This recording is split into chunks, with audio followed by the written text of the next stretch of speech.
नमस्कार दोस्तों, आप लोगों का सृष्टि आईक्यू चैनल में बहुत बहुत स्वागत है। मैं सुनील शर्मा। हम लोग जो है कि उत्तर प्रदेश की जो स्पेशल क्लास चल रही है उसमें आज हम लोग देखेंगे जो है कि उत्तर प्रदेश के लोकगीत, लोक नृत्य तथा मेले। तो चलिए इसको हम लोग शुरू करते हैं। सबसे पहले हम लोग देखेंगे उत्तर प्रदेश के प्रमुख लोकगीत कौन कौन से हैं। चलिए इसको हम लोग देखते हैं। इधर है लोकगीत और इधर क्षेत्र है, यानी कि उत्तर प्रदेश में किस क्षेत्र में गीत गाई जाती है। तो चलिए इसको देखते हैं। कजरी हो गया, चौलर हो गया, कराई हो गया, गारी हो गया, पूर्वी हो गया, कहरवा हो गया, सोहनी हो गया, रोपनी, दादरा, नटका, बिरहा, झूमर, झूला, चैती, चैता, होली और सोहर। ये सब जो दोस्तों ये लोकगीत जो है कि उत्तर प्रदेश के पूर्वांचल क्षेत्र में गाए जाते हैं। फिर आगे हम लोग देखेंगे कजरी। कजरी दोस्तों वैसे तो पूरे पूर्वांचल में गाई जाती है, लेकिन कजरी का एक विशेष क्षेत्र है, जैसे कि कजरी के लिए मिर्जापुर और वाराणसी। इस मिर्जापुर और वाराणसी में जो है कि कजरी का कुछ ज्यादा ही प्रचलन है। आगे हम लोग देखते हैं सोहर, संस्कार गीत और नटका। सोहर, संस्कार गीत और नटका दोस्तों अवध क्षेत्र के लिए प्रचलित लोकगीत हैं। अवध क्षेत्र जैसे कि लखनऊ हो गया और जो है कि अयोध्या हो गया, इसके आसपास के क्षेत्रों को जो है कि हम लोग अवध क्षेत्र बोलते हैं। तो यहाँ जो है कि सोहर, संस्कार गीत और नटका जो है कि प्रचलित जो है कि लोकगीत है। फिर आगे हम लोग देखते हैं बिरहा।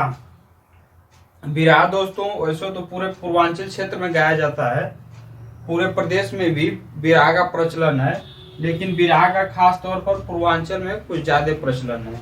फिर आगे हम लोग देखेंगे झूला हो गया, होरी हो गया, फाग हो गया, लंगुरिया हो गया, रसिया हो गया। ये दोस्तों ब्रज क्षेत्र के जो है कि लोकगीत हैं। फिर आगे हम लोग देखेंगे आला। आला दोस्तों बुंदेलखंड का जो है कि लोकगीत है। आला वैसे पूरे प्रदेश में सुना जाता है, लेकिन इसका एक विशेष क्षेत्र है आला जो है कि बुंदेलखंड का प्रसिद्ध जो है कि लोकगीत है। फिर आगे हम लोग देखेंगे भजन, पूरन भगत, निर्गुण, पचरा, भर्तृहरि। ये दोस्तों भक्तों तथा साधुओं द्वारा उत्तर प्रदेश में गाया जाता है। ये उत्तर प्रदेश का लोकगीत है। फिर आगे हम लोग देखेंगे दोस्तों शास्त्रीय नृत्य। शास्त्रीय नृत्य दोस्तों प्रदेश का एकमात्र शास्त्रीय नृत्य कथक है। दोस्तों पूरे भारत में कितने शास्त्रीय नृत्य हैं और कितने शास्त्रीय भाषा हैं, इसका हमने एक वीडियो बनाया हुआ है। अगर आप देखना चाहते हैं तो उस वीडियो को जाकर देख सकते हैं। लेकिन यहाँ हम लोग जो है कि उत्तर प्रदेश के बारे में पढ़ रहे हैं। तो शास्त्रीय नृत्य उत्तर प्रदेश का जो है कि एकमात्र शास्त्रीय नृत्य है कथक है। कथक के लिए प्रसिद्ध घराने, जैसे कथक सिखाया जाता है तो उसके लिए प्रसिद्ध घराने हैं, और ये घराने जो है कि वाराणसी और लखनऊ घराने हैं। यहाँ जो है कि इसकी शिक्षा दी जाती है। तो कथक के लिए प्रसिद्ध घराने वाराणसी और लखनऊ घराने हैं।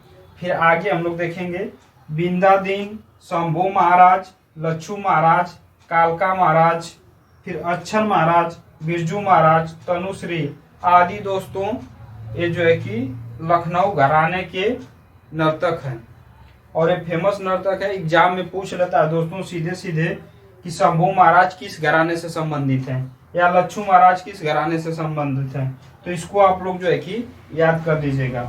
पंडित शिवनंदन मिश्र, बड़े रामदास, छोटे रामदास, हरिशंकर मिश्रा, महादेव मिश्रा, सितारा देवी दोस्तों ये जो है कि कलाकार जो है कि नर्तक जो है कि शास्त्रीय नृत्य के वाराणसी घराने के हैं। इनको भी आप याद रखिएगा दोस्तों। इधर जो है कि प्रमुख लोकगीत और जो है कि शास्त्रीय नृत्य दोनों जो भी हमने बताए हैं काफी महत्वपूर्ण है, इससे क्वेश्चन बनता है। तो आप लोग जो है कि इसको अच्छे ढंग से देखिएगा। आगे हम लोग देखेंगे लोक नृत्य।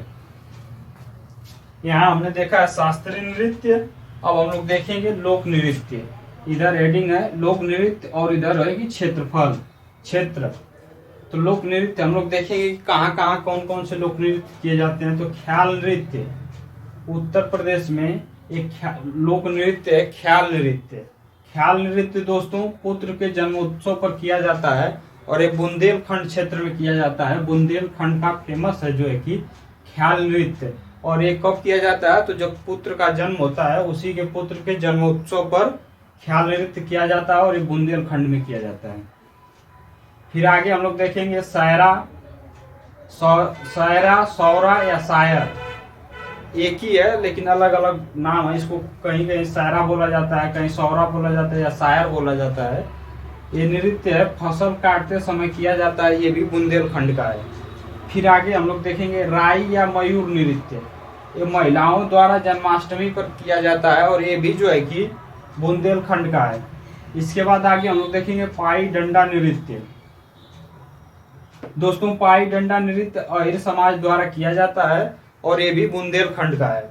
फिर इसके बाद देखेंगे हम लोग रास नृत्य, झूला नृत्य, मयूर नृत्य। ये दोस्तों ये तीनों ही रास नृत्य, झूला नृत्य और मयूर नृत्य तीनों ही ब्रज क्षेत्र के जो है कि लोक नृत्य हैं। फिर आगे हम लोग देखते हैं चरकुला नृत्य। चरकुला नृत्य दोस्तों ये जो है कि चरकुला सिर पर रखकर महिलाओं द्वारा किया जाता है और ये भी जो है कि ब्रज क्षेत्र का है। फिर इसके बाद हम लोग देखेंगे घाड़ा नृत्य। घाड़ा नृत्य दोस्तों रथ के पहिए के ऊपर घाड़ा रखकर, यानी सर पर जो है कि रथ का पहिया रख के उसके ऊपर घाड़ा रख के किया जाता है घाड़ा नृत्य और ये भी ब्रज क्षेत्र का है, तो इसको भी आप लोग याद रखिएगा। इसके बाद हम लोग देखेंगे लठमार होली नृत्य, यानी लठमार होली नृत्य जो है कि बरसाना और नंदगांव में किया जाता है। लठमार होली नृत्य और बरसाना और नंदगांव में किया जाता है, ये भी ब्रज क्षेत्र का है। यानी कि लठमार होली नृत्य जो है कि ये भी ब्रज क्षेत्र का है, इसको भी आप लोग याद रखिएगा। इसके बाद आता है नटवरी नृत्य। दोस्तों नटवरी नृत्य जो है कि अहिर समाज द्वारा किया जाता है, ये जो है कि पूर्वांचल का है। फिर इसके बाद हम लोग देखेंगे कठघोड़वा नृत्य। एक कृत्रिम एक बनावटी घोड़े के आकार की आकृति होती है, उसको लेकर किया जाता है और ये भी दोस्तों पूर्वांचल का है। फिर इसके बाद धोबिया नृत्य, ये धोबी समाज द्वारा किया जाता है और ये भी जो है कि पूर्वांचल का है। फिर इसके बाद कहरऊ नृत्य। दोस्तों कहरऊ नृत्य भी कहार समाज द्वारा किया जाता है और ये जो है कि पूर्वांचल क्षेत्र का है। फिर इसके बाद देखेंगे हम लोग कर्मा या शीला नृत्य। कर्मा या शीला नृत्य दोस्तों महत्वपूर्ण है, इसको याद रखिएगा। एक खरवार जनजाति द्वारा किया जाता है और मिर्जापुर और सोनभद्र में इसका प्रचलन है। कर्मा या शीला नृत्य खरवार जनजाति द्वारा किया जाता है और मिर्जापुर और सोनभद्र में इसका प्रचलन है। फिर आगे हम लोग देखेंगे चौलर नृत्य। चौलर नृत्य दोस्तों ये अच्छी वर्षा और फसल हेतु, यानी चौलर नृत्य अच्छी वर्षा और फसल हेतु किया जाता है और इसका भी क्षेत्र जो है कि मिर्जापुर और सोनभद्र होता है। दोस्तों प्रमुख लोकगीत, शास्त्रीय नृत्य और लोक नृत्य हम लोगों ने देखा है। दोस्तों अब हम लोग आगे देखेंगे प्रमुख मेले, इसको देखते हम लोग मेला और स्थान। सबसे पहले हम लोग देखेंगे महाकुंभ का मेला।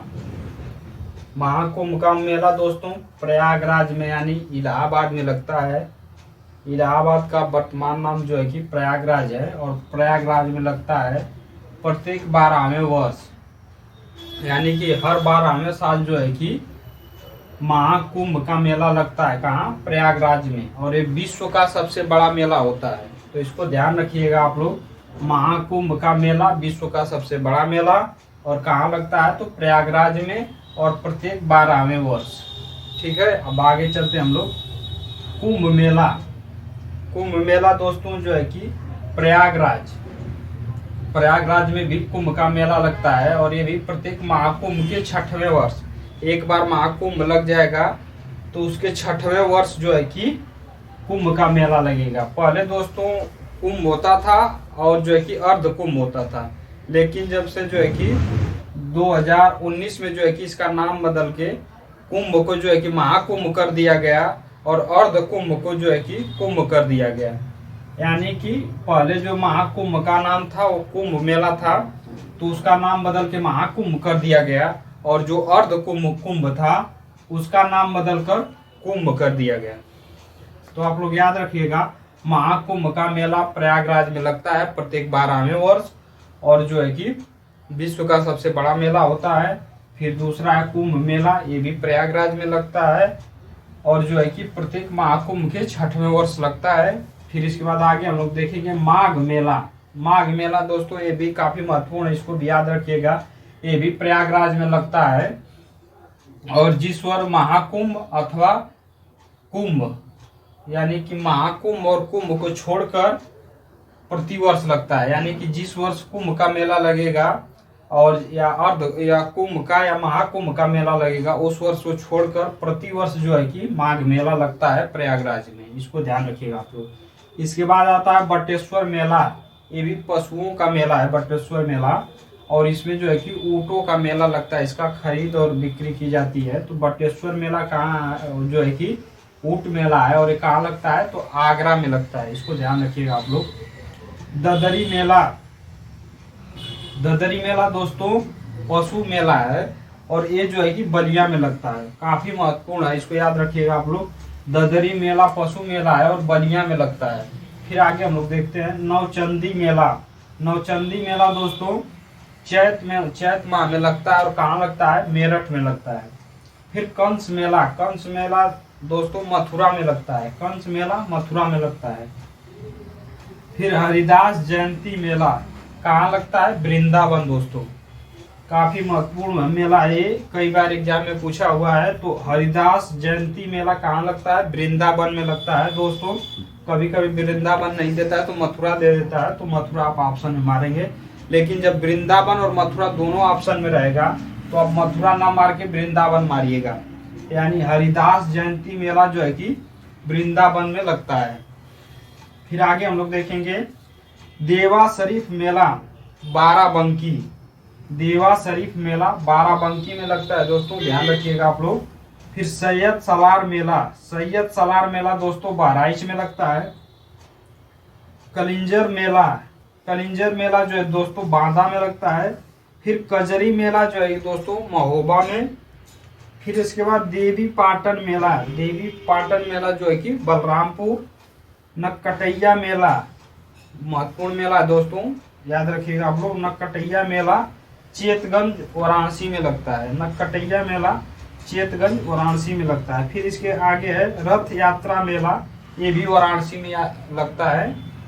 फिर इसके बाद शाकंभरी देवी मेला सहारनपुर। शाकंभरी देवी मेला सहारनपुर। फिर इसके बाद आता है गोविंद साहब मेला अम्बेडकर नगर। गोविंद साहब मेला अम्बेडकर नगर। फिर इसके आगे आता है खिचड़ी मेला, काफी महत्वपूर्ण है। खिचड़ी मेला दोस्तों गोरखपुर में लगता है। खिचड़ी मेला कहाँ लगता है, तो गोरखपुर में। आगे देखते हैं हम लोग सोरा मेला कासगंज। सोरा मेला दोस्तों कासगंज। इसके बाद ध्रुपद मेला वृंदावन और वाराणसी दो जगह लगता है। ध्रुपद मेला दोस्तों वृंदावन और वाराणसी दो जगह पर लगता है। फिर आगे हम लोग देखेंगे विंध्याचल देवी मेला। विंध्याचल देवी मेला दोस्तों मिर्जापुर में लगता है। और दोस्तों अब आप आगे देखें हम लोग कि प्रदेश में सर्वाधिक मेले मथुरा में लगते हैं। यानी प्रदेश में सर्वाधिक मेले मथुरा में लगते हैं। यानी एक साल में जो है कि 12 महीने में 86 मेले मथुरा में लगते हैं। उत्तर प्रदेश में जो है कि सबसे कम मेला पीलीभीत में लगता है। उत्तर प्रदेश में सबसे कम मेला जो है कि पीलीभीत में लगता है। तो दोस्तों इस तरह से हम लोग जो है कि प्रमुख मेले यहाँ पर देखे हैं।